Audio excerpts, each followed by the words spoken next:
Welcome to the Mysterious Casebook. Tonight we follow Miss Marple into the game played at Dandelion Hall, where a harmless diversion turns into deadly intrigue.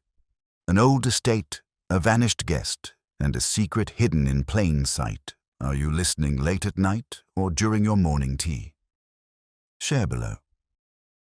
Now, pour yourself something warm and let the mystery begin. Where are you listening from tonight? Picture a village so charming it could have been plucked from a children's picture of hedgerows trimmed like lace, cottages with ivy-clad chimneys, and gossip that travels faster than the morning post. Welcome to the village of Chipping Dandelion. On this particular Saturday, Dandelion Hall, the grand but slightly faded Georgian manor at the top of the village, was buzzing with excitement.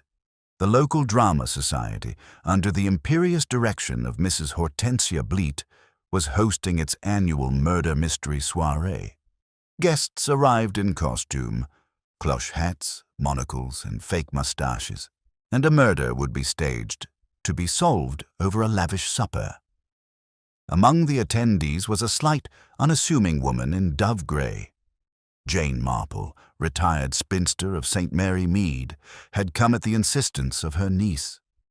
"Something to lift your spirits," the niece had said. But Miss Marple didn't need lifting. She needed observing, and Dandelion Hall offered her a night's worth of behavior to catalogue. The play began in the drawing room, hastily converted into a faux 1920s speakeasy. There was banter, hammed-up dialogue, and exaggerated deaths.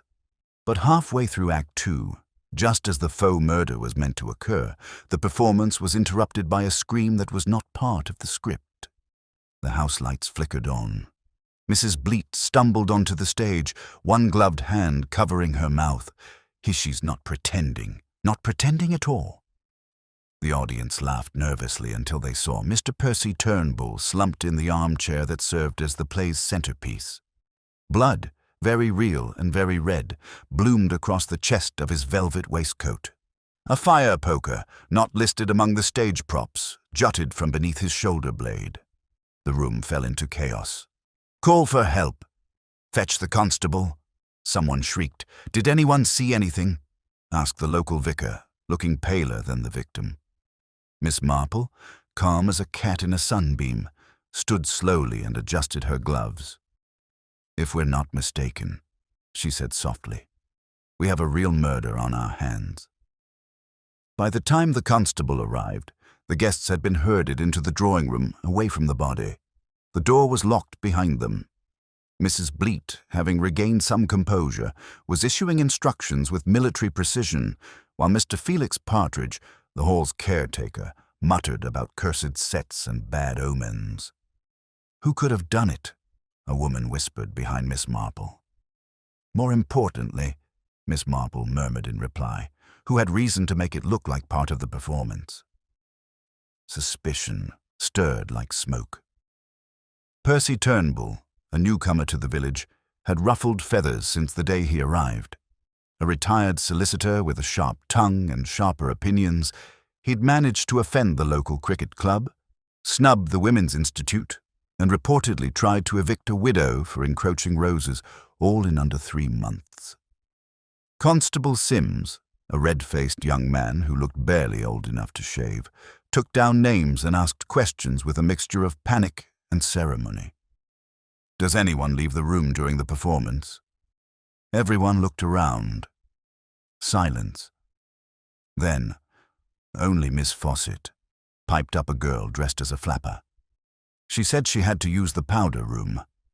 Miss Fawcett, a sallow woman in her 60s with a pinched expression, straightened. "I suffer from migraines. I stepped out for a tonic." Nothing more. Miss Marple tilted her head, her eyes bright. "How interesting," she said. "Migraines can be so very inconvenient, particularly during violent scenes. All that noise and flashing light." "I didn't see her come back," muttered someone else. "And I didn't see her leave," added the vicar's wife. "Then how did the murder weapon end up in the drawing room?" asked Constable Sims, nearly stepping on his own notebook. A silence followed, Miss Marple moved closer to the fire poker, now tagged by the constable as Evidence A. Her eyes lingered on a faint smear on the handle. Makeup or face powder? And where exactly, she asked, was this found? In the armchair. Lodged right in, said Sims. Miss Marple didn't nod. She never rushed to agree, but she did glance at Mrs. Bleat, who looked paler than before. Her glove was torn at the seam. And just then, a new voice rang out. I know who did it. It was young Derek Mint, local choir boy and part-time prop assistant. It was all about the will. Whose will? Demanded three voices at once. I don't know exactly, but I saw a letter in Mr. Turnbull's dressing room. It mentioned money. Lots of it, and someone being cut out. Miss Marple turned her gaze on him. And did you take that letter, young man? He shook his head, eyes wide. I left it there. But when the constable went to retrieve it, the dressing room was empty and the letter was gone. Miss Marple's voice was gentle. Things have begun, it seems, rather earlier than anyone expected. And what a very curious game we've found ourselves playing. Stay with us until the end. Only then will the truth be revealed. It took nearly an hour for the village doctor to arrive, confirm the obvious, and leave again with muttered apologies about needing to return to a patient with a nasty case of shingles. Mr. Turnbull, he said with professional finality, had been dead for at least half an hour. No resuscitation. No mistake. Constable Sims was doing his best to impose order, though his pencil had snapped twice and his questions were either vague or redundant. Now then, he began again, squinting at his notepad. Miss Fawcett, you said you left the drawing room during the performance, correct? I did, she said crisply. As I've already explained, for my tonic. And no one saw you. I don't consider it my business who is or isn't watching me, she snapped. Besides, I was only gone for a few minutes. Miss Marple, seated in a corner wingback, appeared to be counting stitches in her knitting, though her needles remained motionless. For just a few minutes, she repeated softly. Enough time, I imagine, to fetch something or perhaps to return something. Miss Fawcett looked at her. What are you implying? Oh, nothing at all, Miss Marple replied, her tone almost apologetic. It's just that I've always found alibis to be so elastic. They can stretch rather interestingly, depending on the person telling them. Constable Sims frowned.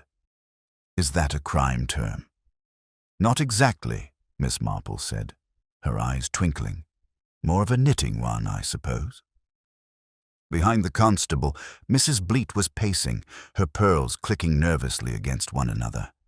This is a disaster, a complete and utter disaster. Not just a murder. Oh no, not enough for this village. A murder during my production. I wouldn't think of it as a reflection on your direction, Miss Marple offered. Rather, it shows a certain flair for timing. I hardly think now is the time for humor, Miss Marple. Oh, but humor is most revealing in times of stress, especially in rooms full of suspects. This earned her a glare. Derek Mint was still looking jittery. He hadn't moved far from the mantelpiece, arms folded tightly across his chest. I swear, I saw that letter. It had Turnbull's name on it, and someone else's. I think it started with an F. F as in Fawcett? Whispered the flapper girl from earlier. Miss Fawcett gave a huff. If this is an attempt to smear my name with idle gossip, Miss Marple interrupted gently. Young Derek, when exactly did you see this letter? Before the show, just after 6. Mr. Turnbull was in his dressing room, and he went off to have a word with Mrs. Bleat about lighting cues. I was meant to swap out a broken lamp, and the envelope was just there, on top of his script. And did you happen to notice whether it was handwritten? Typed, said Derek. But the envelope was handwritten, I think. Brown ink. Miss Marple leaned back slightly. Brown ink. So very particular. I knew a lady once who insisted on brown ink that matched her gloves, she said. Constable Sims sighed. So now we're looking for someone with brown ink and a motive. Miss Marple gave a small smile. Not necessarily, just someone who was worried that Mr. Turnbull might read something out loud. At that, Mrs. Bleat abruptly turned. Enough of this. This whole evening has spiraled into madness. I demand everyone remain in this house until the inspector arrives. We're doing that already, Hortensia, muttered the vicar's wife. Yes, well, someone should remind people what's proper, she snapped. It was at that moment that Felix Partridge, the caretaker, reappeared, his face pale and blotchy. I checked the side door. Like you asked, Constable, there are muddy footprints. Coming or going? Asked Sims. Both. Miss Marple looked up. So the murderer may have left and returned? Or someone was already outside, murmured Derek. Miss Fawcett, twisting the string of her handbag, suddenly asked, Where's Miss Glennister? The room went still. Miss Glennister, the production's costume mistress, had been present at the start of the night, fussing over collars and fake pearls. No one had seen her since. Mrs. Bleat looked about as if realizing for the first time something was missing. She was supposed to be manning the costume rail and the safety pins. And the powder, added Miss Marple. An invaluable person, I'm sure. Constable Sims turned to Partridge. Go check the wardrobe room. He disappeared down the hall, and for a moment, silence fell. Miss Marple tapped her knitting needles together thoughtfully. It's rather like one of those children's games, don't you think? Musical chairs. The music stops, and someone is always left standing. Partridge returned not 5 minutes later. The costume room's a mess, torn dresses on the floor. Powder spilled. Well, she's not there. Everyone seemed to speak at once. Gone? Why would she run? Unless she had something to hide, said Miss Fawcett, her voice sharp. Miss Marple's eyes narrowed ever so slightly, or something she feared would be discovered. Constable Sims straightened. Right then. First a murder, now a missing person. We're treating this as serious. Miss Marple murmured. It was serious from the moment Mr. Turnbull fell from his chair, and in the hallway, unseen by most, a dark smudge of face powder, or perhaps something else, marred the handle of the servant's stair rail. Have you guessed yet who's lying? Constable Sims looked as though someone had taken the stuffing out of him. So now we've got a missing costume mistress, muddy footprints by the side door, and a letter that's up and vanished. Wonderful. Miss Marple, seated once more with her hands resting lightly on her handbag, spoke quietly. It would seem we're not merely solving a murder. We may also be chasing the ghost of someone quite real. The guests, if they could still be called that, had been corralled into the conservatory. Tea had been hastily served, strong, bracing, and far too hot to sip properly, while Sims scurried between rooms trying to impose some order. The doors were locked, the windows bolted, and Mrs. Bleat had barked so many orders that even the vicar's terrier had hidden under a side table. I don't see why we're all being treated like suspects, said Miss Fawcett, still clutching her handbag like a lifeline. I've been a part of this society for 13 years, and never had so much as a late library fine. And yet, Miss Marple said pleasantly, long-standing membership in any group does not preclude one from telling a lie when necessary. I imagine you've told one or two in the past, Miss Fawcett. I beg your pardon, even if only to spare someone's feelings, Miss Marple continued gently. It's quite common, especially in plays. People lie about forgetting lines or where they were when a prop went missing. It's part of the drama. The room went silent again. Mrs. Bleat returned, holding a long cardboard box. This was in Miss Glennister's wardrobe area. I've only just remembered it. She said it was an emergency costume kit. Inside were 3 powdered wigs, a pair of old opera gloves, a sealed tin of grease paint, and an oddly crumpled envelope bearing Mr. Turnbull's name. Constable Sims nearly knocked over his tea trying to grab it. Is this the missing letter? He opened it carefully. Inside was a single sheet, typed It read, "Mr. Turnbull, I believe you have been less than honest about the matter of the Dandelion estate. If this is not resolved before Saturday, I shall be forced to act." G.G., murmured Derek. G for Glennister, or G for something entirely different, Miss Marple said. It's dangerous to assign meaning to initials too quickly, though the estate mentioned here is rather interesting. Turnbull didn't own Dandelion Hall, said Mrs. Bleat. He was merely staying here on lease for something about researching a book on village law. Claimed to be descended from the original landowners. All very grand, but he certainly wasn't titled. That sort of claim often stirs old resentments, Miss Marple noted. Land and legacy are two things that rarely rest quietly. Still, said Sims, frowning, this letter, whoever wrote it, suggests motive. And whoever placed it in a costume box, Miss Marple added, had a reason to hide it, but not destroy it. They meant it to be found eventually. Miss Fawcett made a choking sound. You can't possibly think Glennister had it in for him. She barely spoke to him. Barely speaking is sometimes more revealing than chatter, said Miss Marple. In my experience, silence is often a louder protest. Just then, the door creaked open, and Felix Partridge poked his head in. We've found something. Out back. Everyone surged forward, but Sims held them back. Only Miss Marple and I.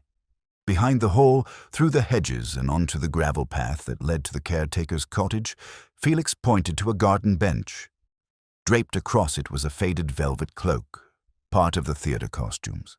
Beneath it, lying half-crumped, was one of Miss Glennister's sensible pumps. Miss Marple bent low and picked up the shoe delicately. Dropped in haste or left as a message? Why would she leave one shoe? Sims asked. Because two would suggest a deliberate act, said Miss Marple. One suggests an interruption. She may not have left willingly. Sims scratched his head. We'll need a search party. Check the woodlands. Maybe she's hiding. Miss Marple straightened slowly. Or someone wanted us to believe she ran, and hoped we wouldn't look too closely at those who remained behind. Sims turned to Partridge. Do you keep track of who comes and goes? Only the main door. But the side gate's got a bolt that's always loose, Miss Marple murmured. Loose bolts, muddy prints, missing letters, and a very careful costume box. Someone here wants time. They're buying it with confusion. Sims sighed again. I just wanted a quiet Saturday night. Miss Marple gave a small smile. Murder rarely respects the calendar. As they returned to the conservatory, a soft wind began to rattle the tall windows. Tea had gone cold. Faces were drawn tighter. Somewhere deep in the house, a clock chimed 10. Miss Marple looked around at the gathered guests, each one more wary than the last. We're entering the second act, she said softly, and the stage is far from empty. By morning, the chill had settled over Dandelion Hall like a damp curtain. The guests, now more accurately detainees, had spent the night scattered across drawing-room armchairs, chaise lounges, and the occasional pile of theatre cushions. Miss Marple, though the oldest among them, appeared the freshest, having taken a short nap in a straight-backed chair by the fireplace. Her knitting bag sat untouched. Her eyes, however, had missed nothing. Constable Sims, looking far less composed, returned with news. Inspector Crales, on his way from the county station, should be here before noon. He wasn't happy to be woken, I can tell you that. No man is, murmured Miss Marple, unless he suspects he's about to be proven right. Mrs. Bleat bustled in with a fresh pot of tea and 3 cracked mugs. The kitchen's in disarray, and no sign of Glennister.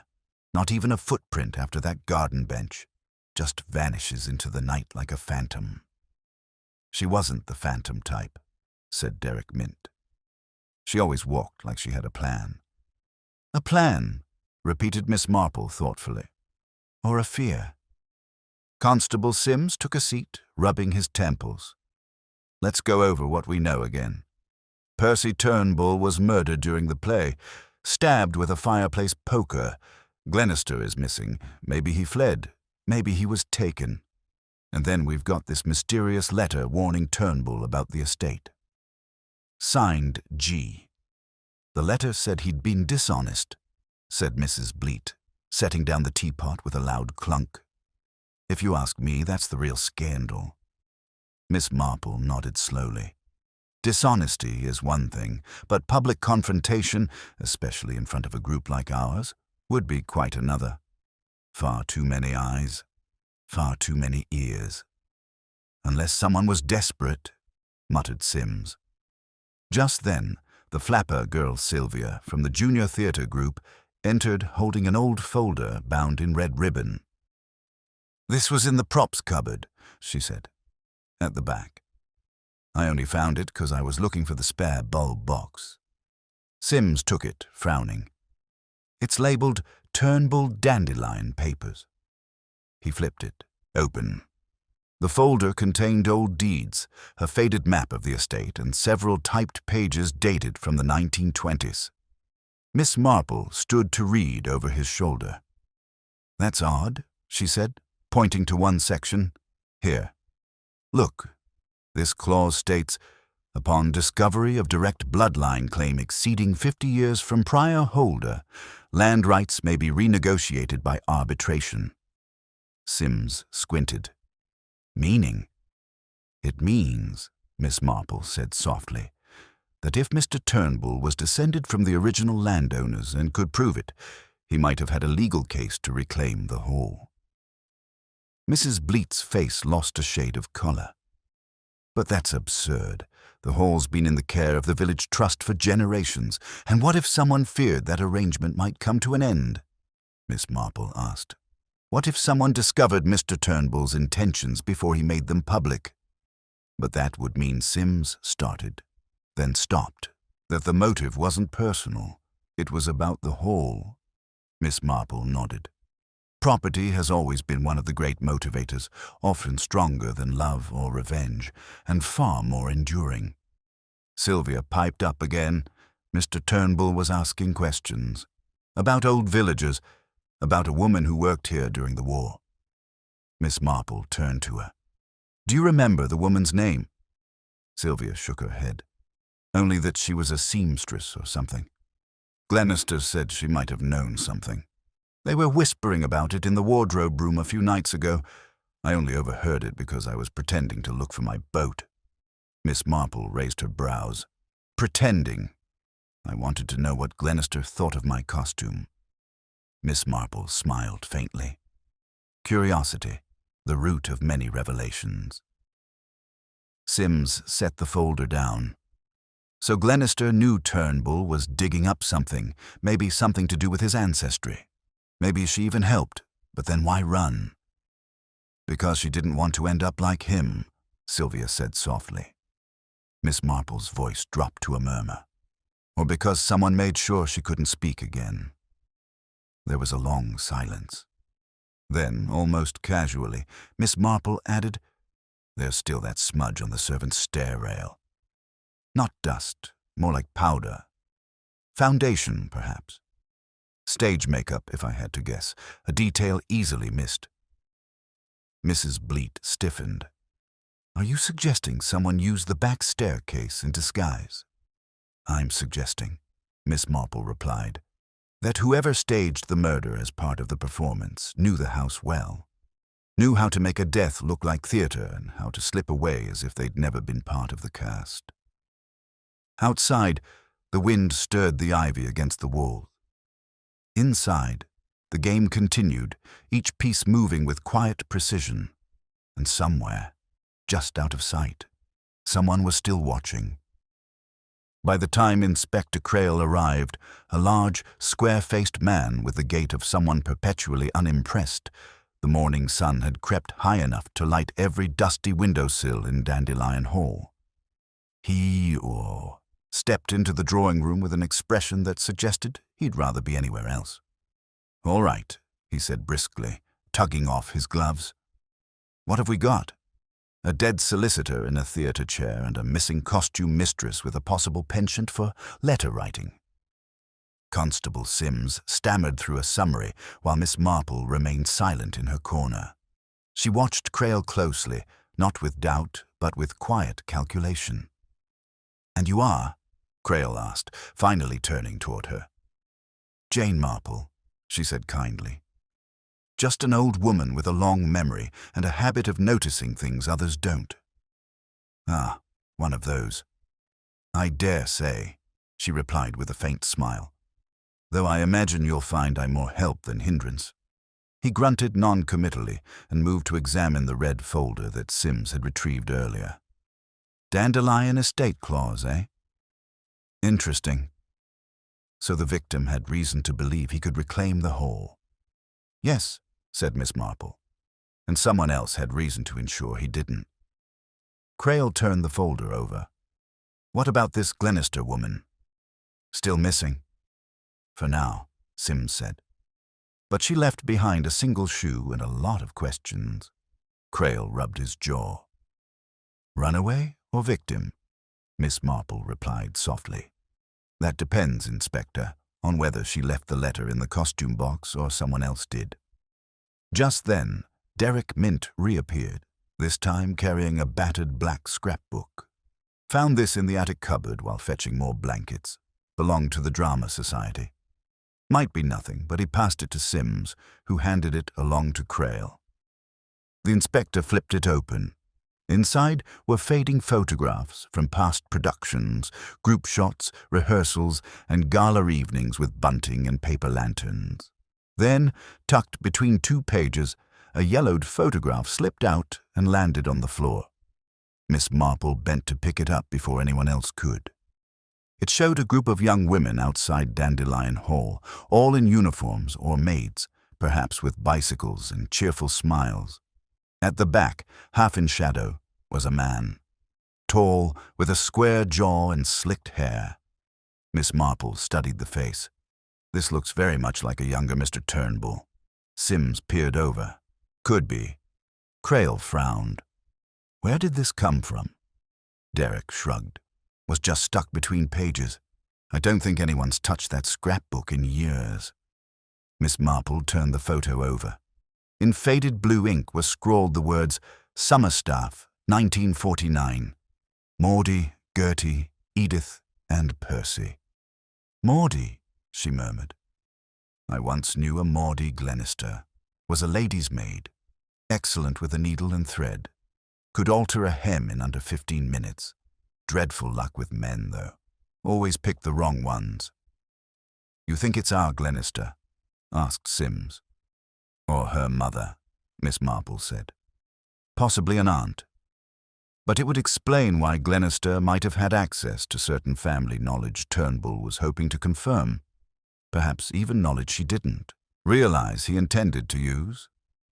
Inspector Crail snorted. Village genealogies, always a mess. Everyone was related to everyone else by 3 different scandals. Miss Marple smiled. "Yes, but it's the precise nature of those scandals that gives them power. If Glennister did know about Turnbull's claim and someone else discovered that they'd want her silenced, Crail finished, before she could corroborate anything." Sylvia appeared again, this time carrying a tray of toast and jam that no one seemed particularly interested in. "Oh, I almost forgot," she said. "Mr. Turnbull asked me last week to find the old playbills from 1949. He said he wanted to cross-check names. Didn't say why." Miss Marple's eyes brightened. "Names. Always names. They leave the faintest trails." Crail took the toast and inspected it as if it might hold clues of its own. "So far, we've got a motive, a missing woman, and a historic dispute over a property clause. What we don't have," he said, "is a murder weapon with any fingerprints, or anyone who saw anything." Miss Marple blinked gently. "Sometimes the problem isn't what people see, it's what they chose not to mention." Crail stared at her for a long beat. "Very well, Miss Marple. If you think you can help, consider yourself deputized." "Oh, she said with a faint smile. "I wouldn't dream of interfering. But if I may make a suggestion, check the costume wigs. Powdered white wigs, especially ones stored too long, tend to leave behind a trail, much like people who wear them when they think no one is looking." Crail raised an eyebrow. Miss Marple lowered her voice. This murder wasn't only staged as theatre. It required theatre. Someone knew the set, the props, and the shadows. That points inward, Inspector, not to the stranger but to the director. As Crail turned sharply toward Mrs. Bleat, who had been unusually quiet by the window, the old clock chimed once. And from somewhere upstairs, a floorboard creaked. The creak from above echoed longer than it should have, like a deliberate warning rather than the casual complaint of old floorboards. Everyone in the drawing room looked up. Even Inspector Crail paused mid-toast, his jaw tightening. "Who's upstairs?" he asked sharply. Mrs. Bleat blinked. "No one should be. That floor's closed off for renovations. Haven't used the guest bedrooms in years. The corridor carpets are pulled up." Crail gestured to Constable Sims. "Take Partridge and check it." Now, they both left in a hurry, the sound of their boots fading into the hall, followed by the muffled clatter of a hastily drawn bolt. Back in the room, the tension tightened. Mrs. Bleat, who had been uncharacteristically silent since Miss Marple's comment about theatre and direction, now stood with arms folded tightly, watching the door. "Let me be absolutely clear," she said, voice brittle. "I do not appreciate the implication that this production had anything to do with this ghastly business." "Oh, dear," Miss Marple replied with gentle concern. "Have I given that impression? I apologize. I merely meant to say that whoever did this made very deliberate choices, and direction, whether theatrical or criminal, is often a matter of careful placement." Before Mrs. Bleat could respond, Crail stepped in. "Let's not get sidetracked by metaphors. We need facts." Miss Marple nodded. "Then we might begin with the wigs." She rose and crossed the room toward the stage wardrobe, which had been repurposed into a makeshift costume station. She selected one of the powdered wigs, the sort worn by minor lords or judges in arm-dram productions, and carefully shook it out over a handkerchief. A fine dust fell more than just talc or makeup powder. Miss Marple sniffed it delicately. "Face powder, I think. Rose-scented. And a hint of something sharper." Sylvia spoke up from behind. "Mrs. Bleat's the only one who uses rose powder. Keeps a tin of it in her handbag." She rose and crossed the room toward the stage wardrobe, which had been repurposed into a makeshift costume station. She selected one of the powdered wigs, the sort worn by minor lords or judges in am-dram productions, and carefully shook it out over a handkerchief. A fine dust fell more than just talc or makeup powder. Miss Marple sniffed it delicately. "Face powder, I think. Rose-scented. And a hint of something sharper." Sylvia spoke up from behind. "Mrs. Bleat's the only one who uses rose powder. Keeps a tin of it in her handbag." "I do not," snapped Mrs. Bleat. Sylvia hesitated. "Well, I saw it. Last week. You were freshening up before curtain call." Miss Marple tilted her head.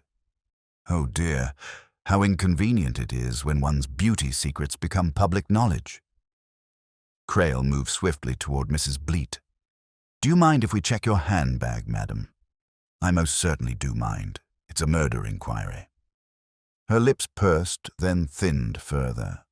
With visible reluctance, she unclipped the catch on her large beaded handbag and turned it out onto the table. Tissues, a compact mirror, a theatre program, a tin of mints, and at the very bottom, a small brass tin with faded floral embossing. "Not?" snapped Mrs. Bleat. Sylvia hesitated. "Well, I saw it. Last week. You were freshening up before curtain call." Miss Marple tilted her head. "Oh dear, how inconvenient it is when one's beauty secrets become public knowledge." Crail moved swiftly toward Mrs. Bleat. Do you mind if we check your handbag, madam? I most certainly do mind. It's a murder inquiry. Her lips pursed, then thinned further. With visible reluctance, she unclipped the catch on her large beaded handbag and turned it out onto the table. Tissues, a compact mirror, a theatre program, a tin of mints, and at the very bottom, a small brass tin with faded floral embossing. Rose powder. Crail didn't speak. He simply held it up and turned it toward Miss Marple, who gave a single, modest nod. "You think I killed him with my powder?" Mrs. Bleat said, laughter bubbling in her voice. "How delightfully mad."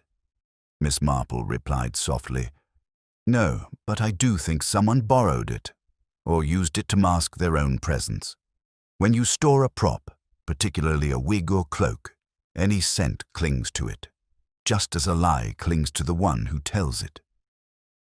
Crail turned to inspect the other wigs and cloaks. Several had faint traces of white on the collars, and one had a reddish smudge near the neck. He pulled it up for a closer look. "Lipstick?"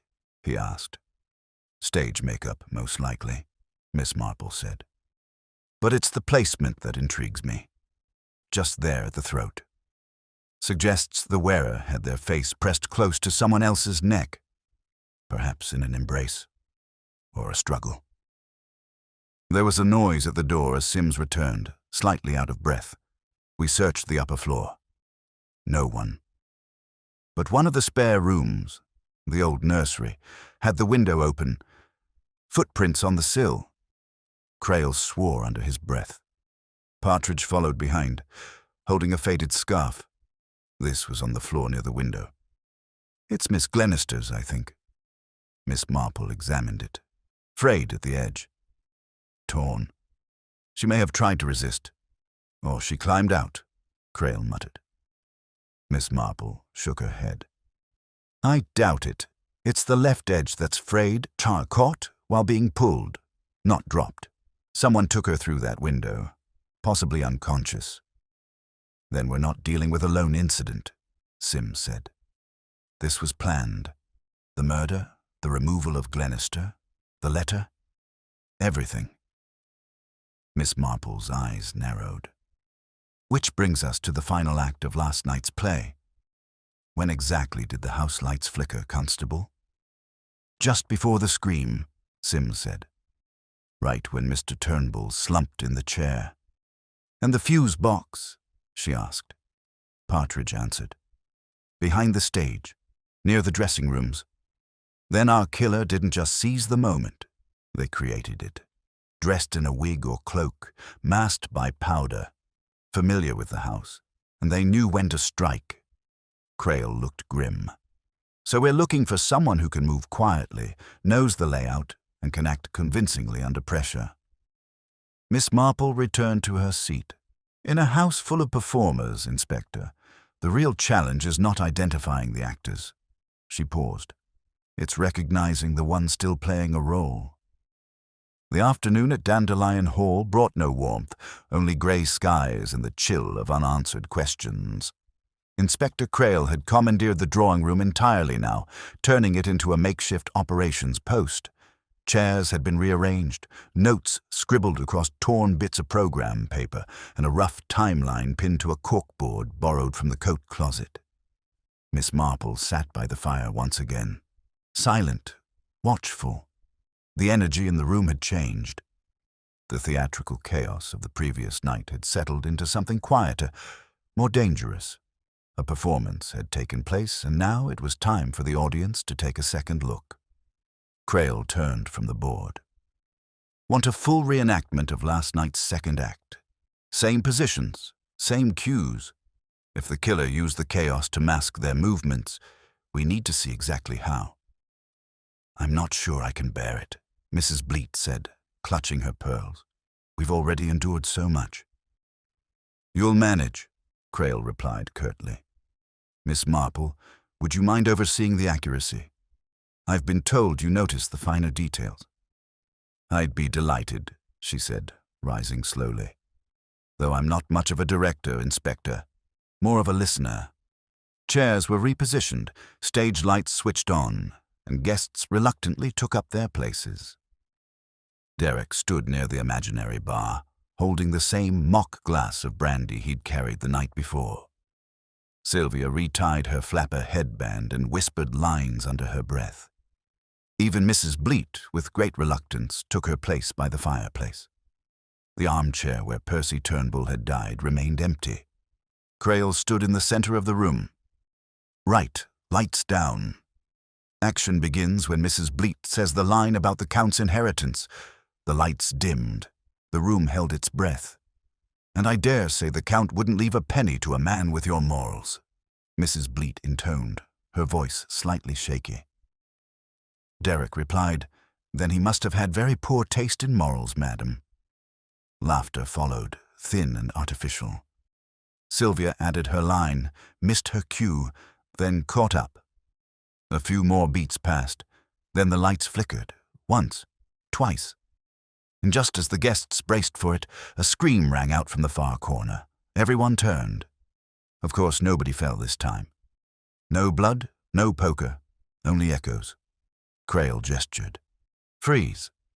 Where was everyone standing? Miss Marple walked slowly through the room, eyeing the distance between chairs, the drapery folds, and the candle holders. She stopped behind the armchair. There's just enough space here, she said, for someone to step in quietly and strike if they approached from the side, using the wing curtain as cover, and no one would notice if they were already wearing costumes. A judge's cloak, perhaps. A wig. Face powder. Mrs. Bleat spoke through gritted teeth. Anyone could have worn a cloak. True, Miss Marple said, but not anyone knew where the flicker switch for the lights was hidden. That, I think, requires more than just familiarity with the house. It requires rehearsal. Crail stepped forward. So, someone practiced this. More than once. Sylvia raised her hand hesitantly. Last week, during a tech check, the lights flickered a few times. Mr. Partridge said it was a wiring fault, but he seemed surprised. Crail turned sharply. Where is Partridge? Everyone looked around. The caretaker was not in the room. Crail didn't hesitate. Sims found him. The constable dashed off again.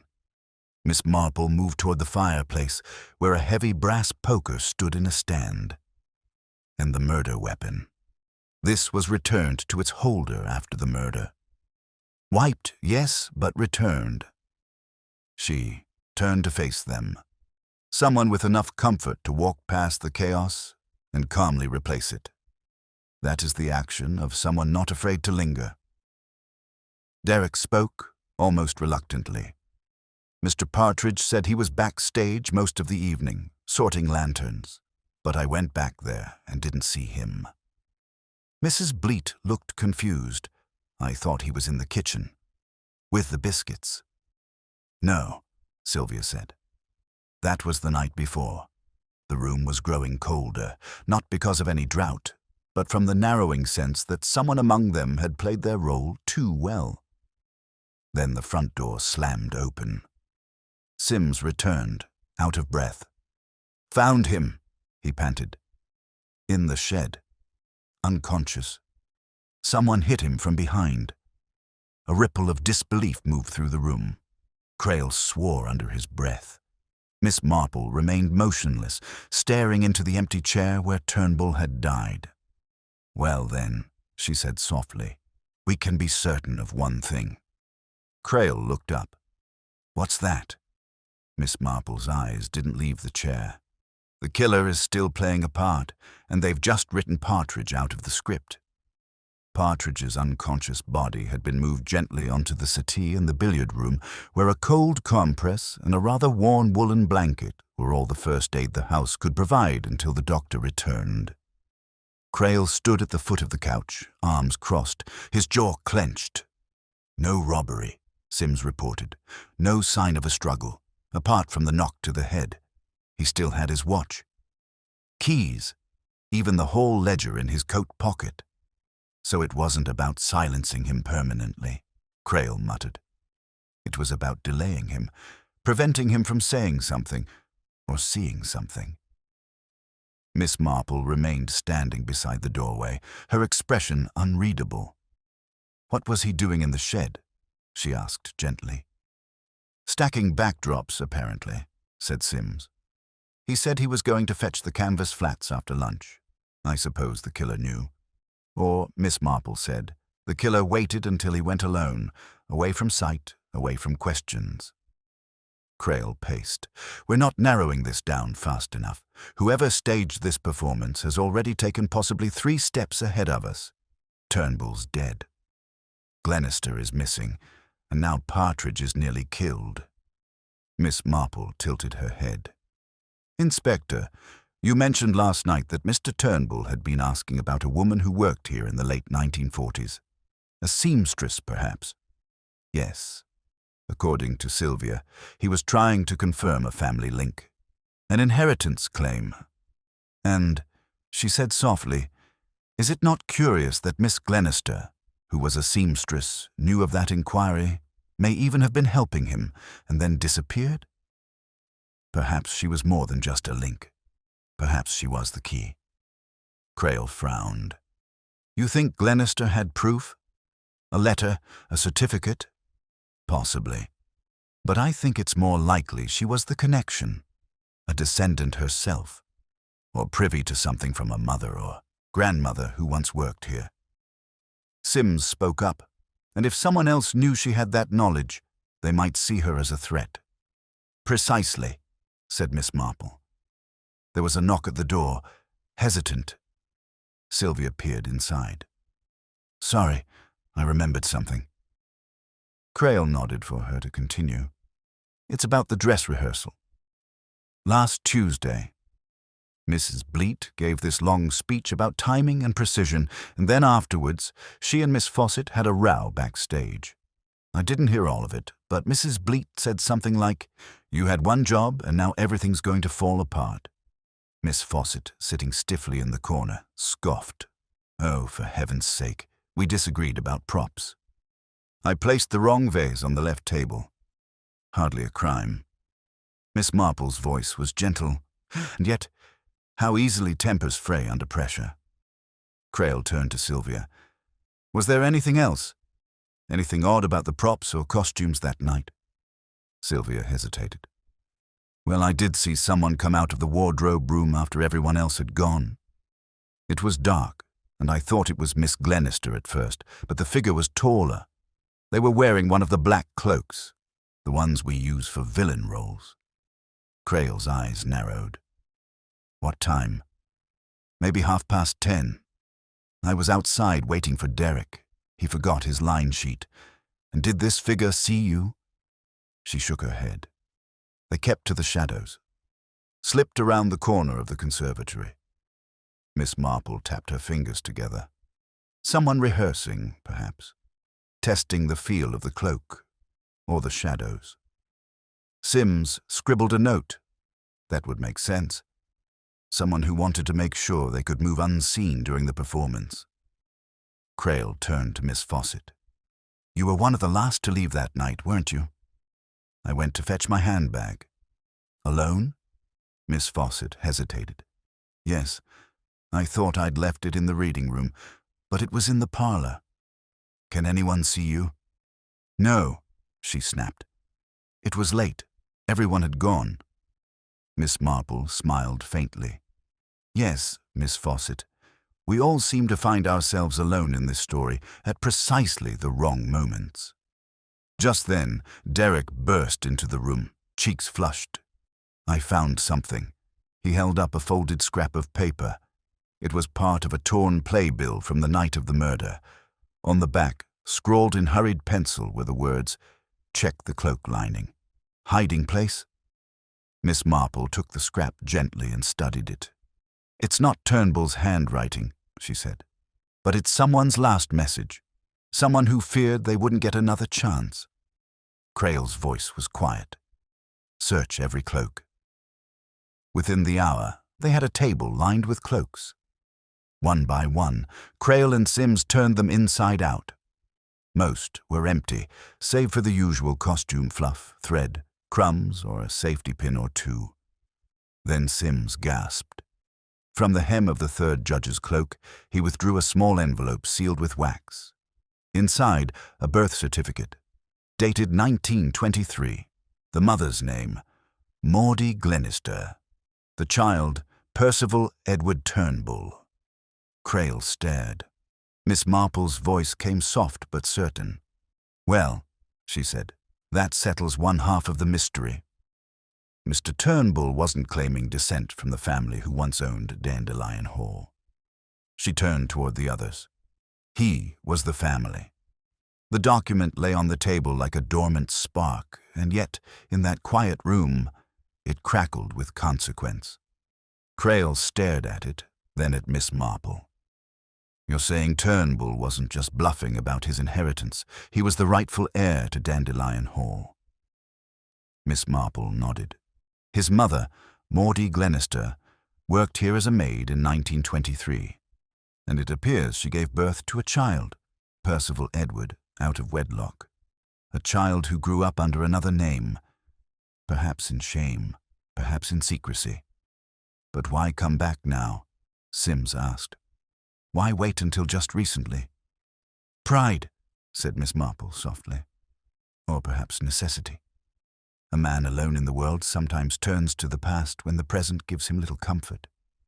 Maybe he came for justice, or to set the record straight before it was too late." Inspector Crail folded the certificate slowly. "So someone knew, or found out, and killed him before he could make that claim public." "And Glennister?" asked Sims. Miss Marple glanced at the window, where raindrops now smudged the glass like fingerprints.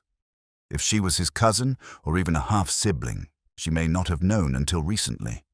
Or she might have helped him confirm it. But someone else feared what that knowledge meant, not just for the Hall, but for status, inheritance, and reputation. Sylvia bit her lip. "What about Miss Fawcett? She's always acted like she's part of the Hall, like she owns the walls." Miss Fawcett stood. "How dare you? You always said your family helped fund the restoration after the war," Sylvia continued. "You talk about Dandelion Hall like it's your legacy." "Because it is," Miss Fawcett snapped. "My father was treasurer of the village trust for 23 years. He oversaw every inch of this house, every decision, and he made sure the hall remained ours, not some stranger's legal property." Crail's eyes narrowed. "You knew about Turnbull's lineage, didn't you?" Miss Fawcett faltered. "Suspected, when he started asking about Maudie. No one speaks her name anymore." She was dismissed quietly. There were rumors. Miss Marple stepped forward, her voice low and even. Rumors that the heir of the estate had been fathered by the last master of Halland, born to a maid. A scandal buried under layers of silence. Miss Fawcett's eyes flashed. It would have destroyed everything, the trust, the village's claim. We've worked for decades to preserve this place." "And what is a building?" Miss Marple asked, "if not just bricks without honor?" There was silence. Crail looked between them. "We still don't know who killed him, or where Glennister is." Miss Marple looked toward the staircase. "She's still close, Inspector. I feel it." Crail frowned. "Do you think she's in the house?" "Not by choice," Miss Marple said quietly. "And if we're to find her, we must think not like detectives, but like stagehands. Where does one hide a person where no one looks, no matter how many search the house?" They all paused. Then Derek said, "The old dry well." Crail spun. "Well, what?" "In the cellar," Derek said, pale now, "behind the prop crates. It's sealed, but not all the way. We used to dare each other to look in when we were kids." Without a word, Crail and Sims rushed from the room. Miss Marple followed, her steps steady despite the speed of the moment. Down they went through the kitchen, down the narrow stone steps, to the dark cellar. A bare bulb swung overhead, throwing uneven light. At the back, behind stacked wooden flats and a fake pillar from last year's Roman play, was a stone ring. The old well. Sims yanked aside a tarpaulin. Crail dropped to his knees and peered in. "Glennister!" he shouted. "Glennister, are you in there?" A moment passed. Then from below came a faint, ragged cough. They hauled her up together, trembling, bruised but breathing. Her wrists were bound with stage curtain cord. Her mouth had been loosely gagged with a scarf. As they untied her, Miss Marple took her hand. "My dear," she whispered, "you held on." Glennister nodded weakly. "He told me if I said anything, he'd finish what he started." Crail's voice was hard. "He?" She looked past them toward the doorway. And there, framed in the cellar's gloom, stood Mrs. Bleat, face pale, hands trembling, but "My eyes are steady." "It wasn't meant to be like this," she said. Miss Marple looked at her gently. "But it was always going to end this way, wasn't it?" Mrs. Bleat stepped down one stair, the hem of her skirt brushing the dust. "I saved this place. I gave my life to it. And you stole his," Miss Marple said softly. Crail reached for his cuffs, but Mrs. Bleat turned and ran, vanishing back into the shadows above, the sound of her footsteps echoing like the final lines of a forgotten play. The chase was short-lived. Mrs. Bleat, encumbered by her long skirts and years of propriety, made it only as far as the east wing before Sims cornered her by the shuttered music room. There, between a broken metronome and a faded portrait of some long-forgotten baronet, the facade finally cracked. She didn't struggle. She didn't weep. She simply adjusted her shawl and said, "I suppose curtain calls come for us all." Inspector Crail placed her under arrest quietly, the words formal but not cruel. And as she was led away, the others, Miss Fawcett, Sylvia, and Derek, stood in stunned silence. No one cheered, no one gasped. The applause was long over, and the illusion had dissolved. Downstairs, Glennister sat in the drawing room, a wool blanket over her knees and a cup of tea trembling in her hands. Her voice was rough from the hours in the well, but steady. "She cornered me after the rehearsal," she said. "She told me she knew about the birth certificate, that Percy, Mr. Turnbull, was about to go public. Said it would ruin everything, the village trust, her reputation." "Did she threaten you?" asked Crail. "She said if I told anyone, I'd vanish like Maudie Glennister did." Miss Marple's brows rose. "But Maudie wasn't murdered, was she?" "No," Glennister replied. "But she was silenced, sent away, paid off, and warned never to speak of the baby. My mother told me the story when I was little, but I never imagined it was true. Until Percy found me, asked about her, and then you believed him." "He looks so much like the photo," Glennister said. "The one my mother kept hidden behind the mirror." Miss Marple nodded. Truth has a way of surviving, even if it's buried. Crail flipped open his notebook. "So, the night of the performance, what happened?" "She asked me to meet her in the wardrobe room. She said she wanted to go over cues. When I got there, she had the cloak already laid out. Said I should wear it for the surprise ending. When I turned away, she hit me. I woke up in the well." "You're lucky," Crail said quietly. "No," Glennister replied, looking toward Miss Marple. "I'm alive. That's not luck. That's someone paying attention." Miss Marple offered a faint smile. Even a small thread, followed patiently, can lead to the whole tapestry. By evening, the hall had emptied. The guests had been allowed to return home, each carrying with them their own fragment of the night's mystery. Sylvia left with her arms full of costumes. Derek promised never to participate in anything with the word murder again. Miss Fawcett, pale and shaken, said nothing to anyone. Inspector Crail remained behind to finish paperwork and coordinate the transfer of Mrs. Bleat to the county station.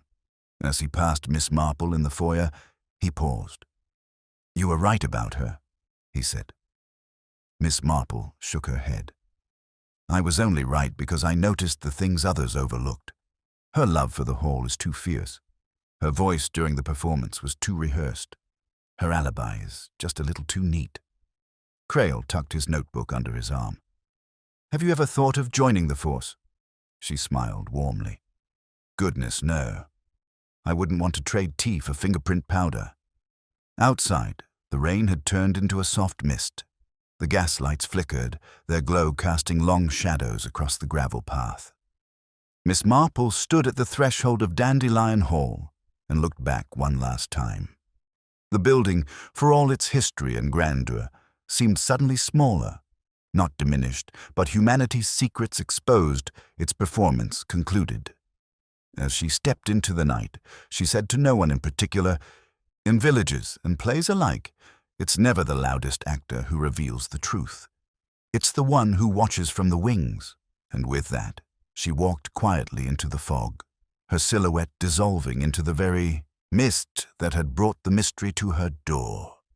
2 days later, the Morning Post arrived late in St. Mary Mead.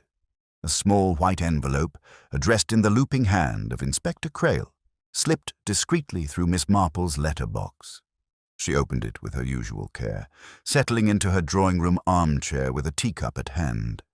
Inside was a short note.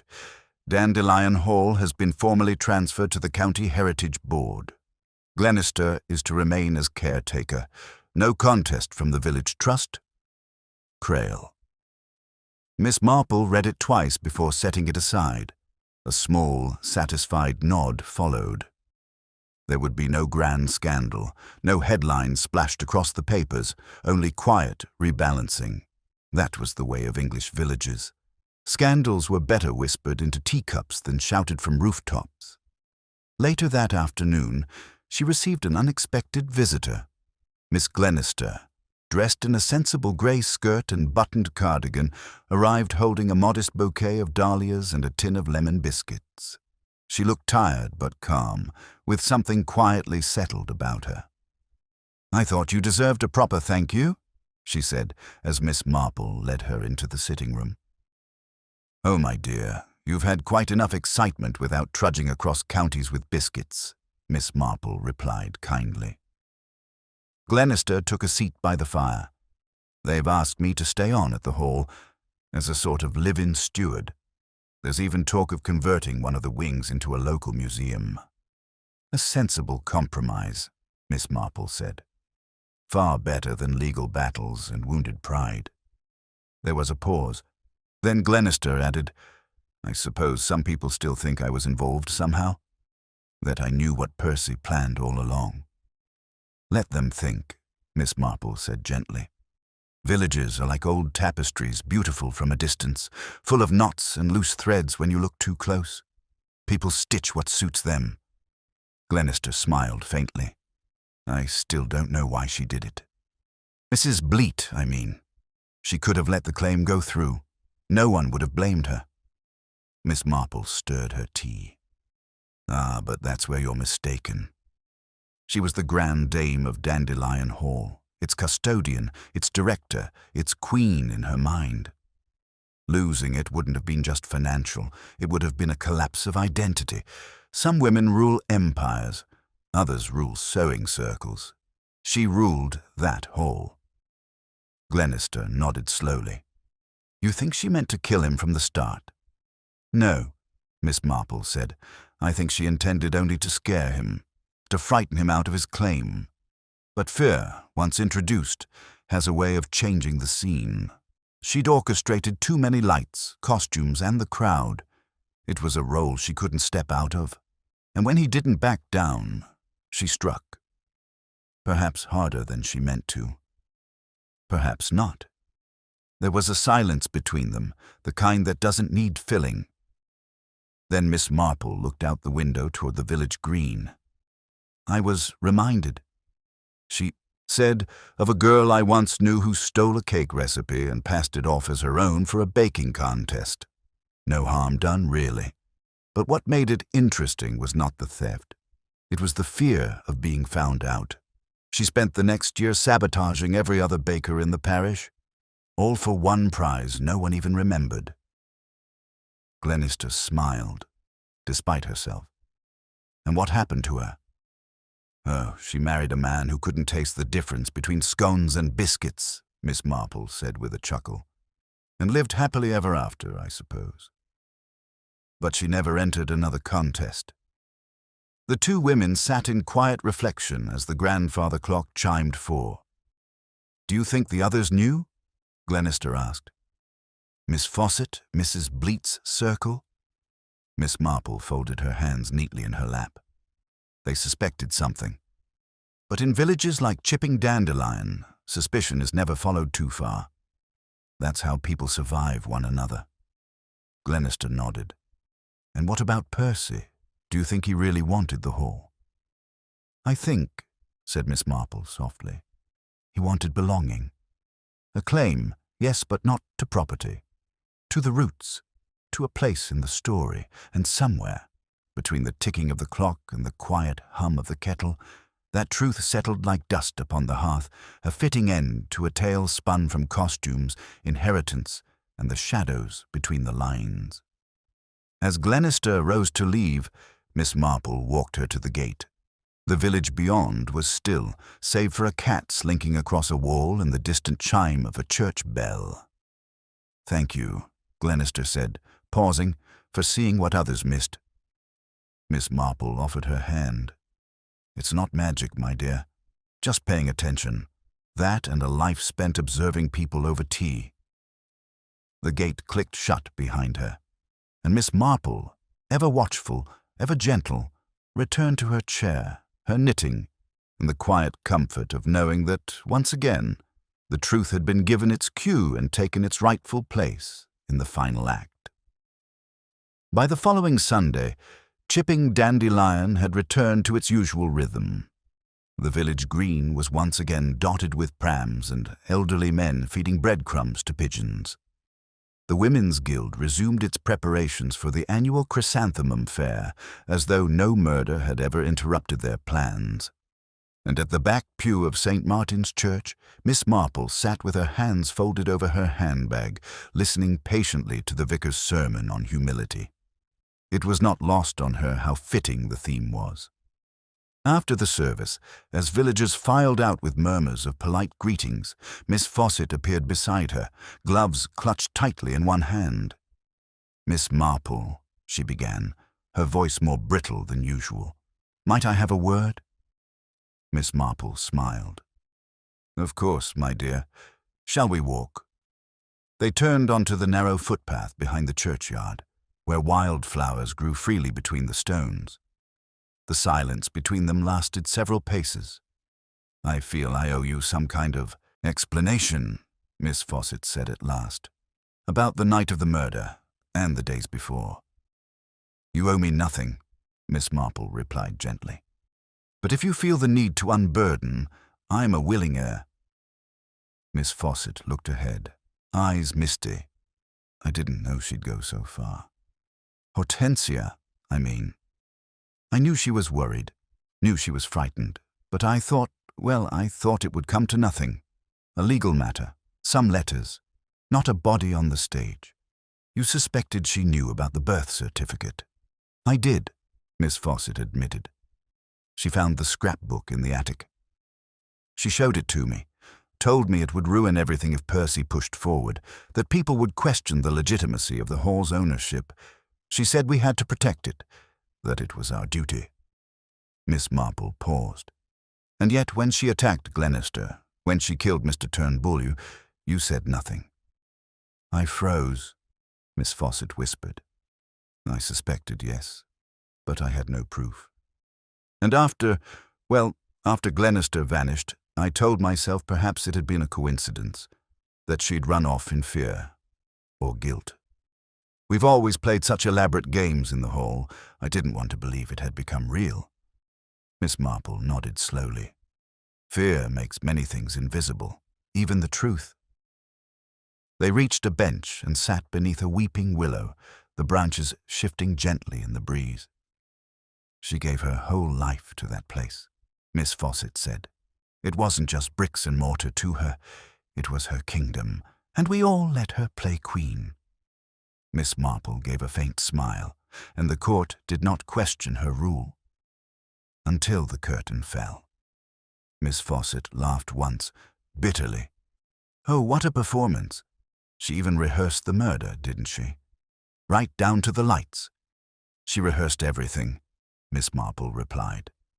But emotion cannot be scripted, and fear, once introduced, always rewrites the lines. There was a long silence between them. I'll be resigning from the trust, Miss Fawcett said eventually. It seems appropriate. I think, Miss Marple said softly, it would be more appropriate if you stayed. Miss Fawcett turned, surprised.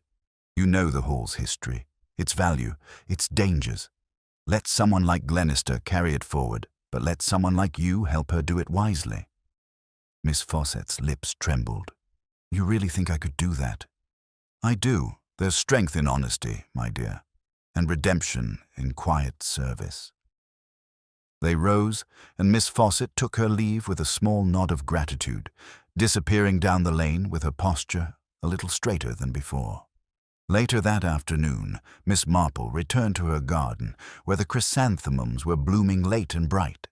She clipped a few stems, arranged them in a small vase, and placed them beside a letter she had been meaning to post.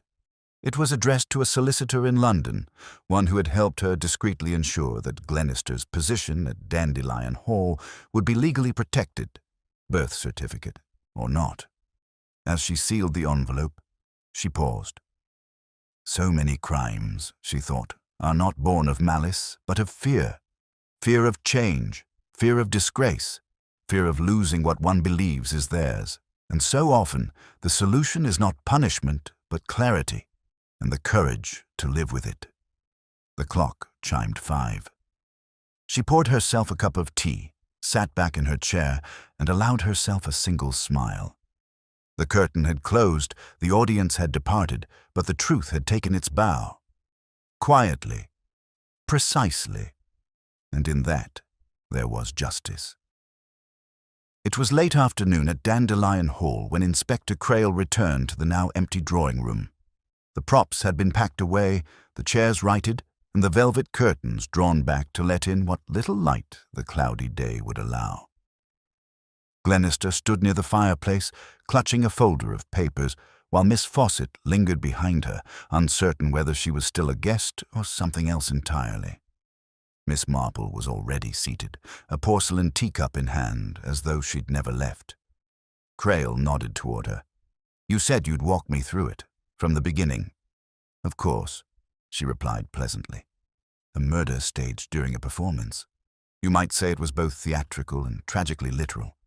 But it was never truly about theater, Inspector. It was about identity and legacy. She placed her cup gently on the saucer. Percy Turnbull, as we discovered, was not bluffing about his lineage. The birth certificate hidden in the hem of the judge's cloak proved it. He was Maudie Glennister's son, born of scandal and secrecy, yet with a very real claim to Dandelion Hall. Mrs. Bleat knew? Crail asked.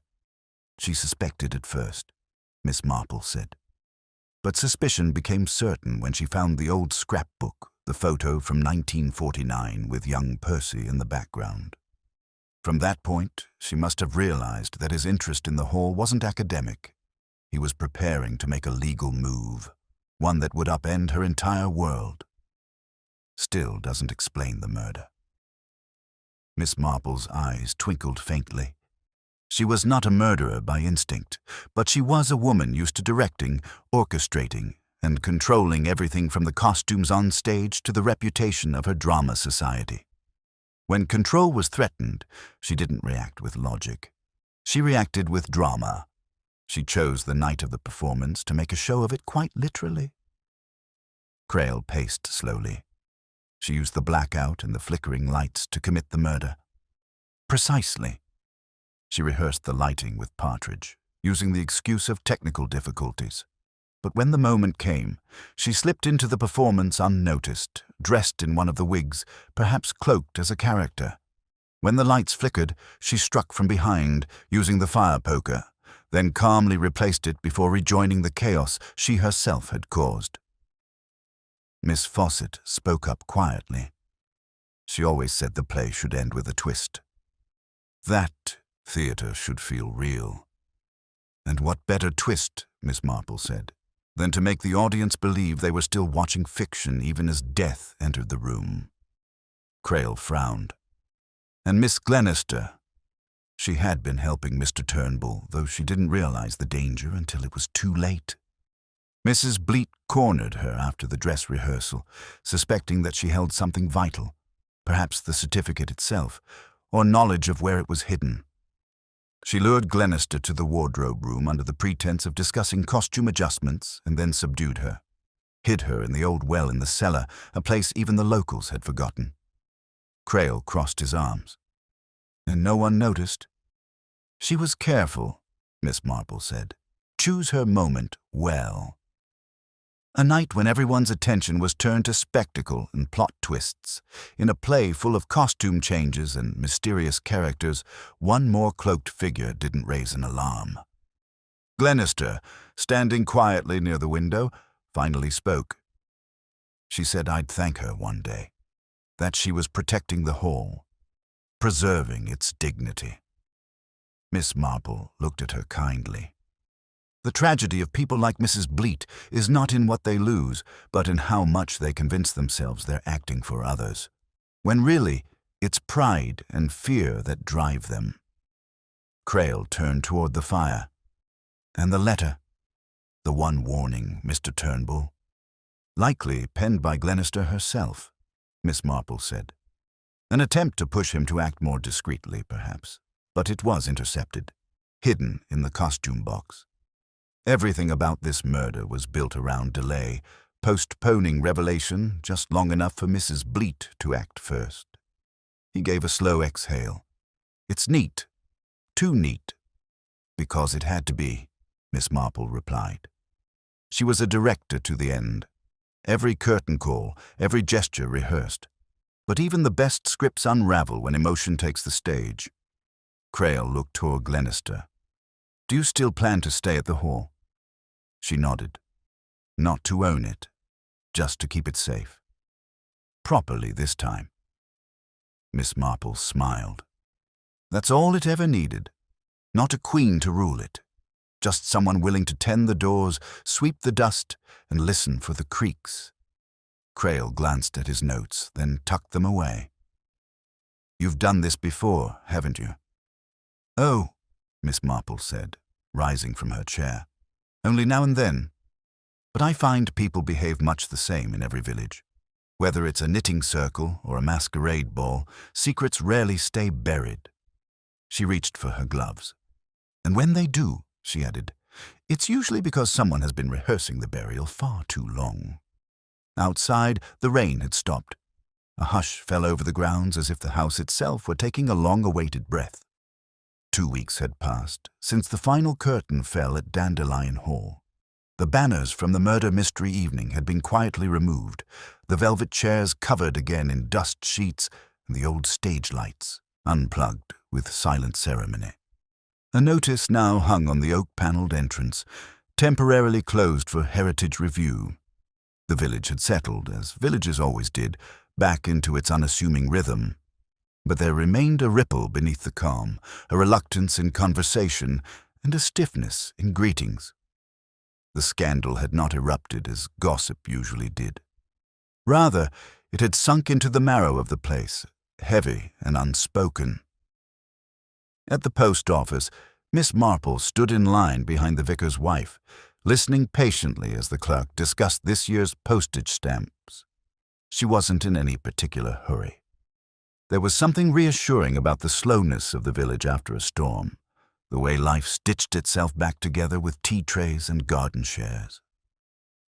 Miss Glennister stepped through the door behind her, wrapped in a sensible raincoat, hair tied back. She looked stronger now, more grounded. Miss Marple, she said warmly. I hope I'm not interrupting. Not at all, my dear. Have you come to post your acceptance letter? Glennister nodded, her cheeks flushing. The Heritage Board confirmed it. I'll be named resident curator of Dandelion Hall. They've offered to fund restoration of the West Wing, And they've even asked me to design a small exhibit about the theatrical history of the place." Miss Marple smiled. "And will you mention the performance that ended with a fire poker and a missing woman?" Glennister laughed softly. "Perhaps not in the first brochure." They stepped out into the afternoon drizzle together. The road was slick with last night's rain, but the clouds were thinning now, light peeking through in cautious patches. "I find it strange," Glennister said after a pause, "how quickly everything has gone quiet, as if people would rather forget." "People often do," Miss Marple replied. "It's easier to mourn an actor than a motive. It's easier still to blame the stage than the scene stealer. Mrs. Bleachy hasn't spoken a word since they moved her to the facility, not even at her hearing." "No," Miss Marple said. "Some roles are too tightly stitched to be removed. Without them, a person simply unravels." They reached the green, where the gardener was replanting the tulip beds. Glennister slowed to watch. "You know," she said quietly, "I never knew much about my mother's time at the Hall. She never talked about it. But I always felt there was something unfinished there, like a song she'd started humming once and never completed." Miss Marple folded her gloved hands. "You've completed it now. You brought her story back into the house she once tiptoed through. And you've given her son a name. I just wish Percy could have had it," Glennister murmured. "The recognition, the belonging." "He did," Miss Marple said gently, "even if only for a little while. He stood in his family's house, laid claim to its truth, and was killed for daring to speak it. That tells us how much power it still held." They walked in silence a while longer, passing the bookshop, where a new display promised discounted crime novels. Miss Marple chuckled softly at the title in the window, "Death at the Dress Rehearsal." "I do wonder," Glennister said, "how you knew it was her. So early on." "Oh," Miss Marple replied, "I didn't know." "Not for certain, but I suspected. Because of the cloak, because of the precision," Miss Marple said. "The lights, the placement of the chair, and the timing of the scream are all too clean, too theatrical. No real murder happens that neatly. It was a production, down to the powder on the collar and the scream from the shadows. And poker?" "Ah, the poker," Miss Marple said with a knowing smile. "She replaced it. That's what gave her away. A killer in a panic doesn't tidy up. A director, however, always resets the stage." Glennister looked down, then up again at the trees swaying in the breeze. "Thank you," she said softly. "Not just for solving it, for being kind." Miss Marple touched her hand gently. "Kindness and truth are not enemies, my dear. They only seem so when people prefer silence." As Glennister turned toward the path back to Dandelion Hall, Miss Marple watched her go, a solitary figure returning not to a crime scene but to a home reclaimed. And as the sun finally broke through the clouds above the village, the rooftops gleamed faintly, like old silver caught in unexpected light. The wind rustled through the ivy on the walls of Dandelion Hall as the sun began to dip low behind the trees. It cast long shadows across the gravel path where autumn leaves had gathered in crisp, rust-colored heaps. The hall stood quieter now, stripped of its stage lights and velvet cloaks, but not diminished. There was something solemn about it, as though the house too had exhaled after holding its breath for far too long. Miss Marple stood at the front gate, looking up at the ivy-laced gables. She hadn't come with any particular purpose today. No appointment, no invitation. Just a stroll. But the heir had drawn her this way, perhaps out of habit, or perhaps because some endings deserved to be watched, not read about in the paper. The door opened gently and Glennister stepped out, a soft scarf around her shoulders and a small notebook in hand. "I thought you might come," she said. "I've always believed in goodbyes," Miss Marple replied. They stood together for a moment, letting the silence fill the space where other voices used to reside. Rehearsals, laughter, gossip, secrets. Now there was only the gentle creak of the sign swaying on its bracket above the door. Dandelion Hall, by appointment only. They want to call it a heritage site now, Glennister said.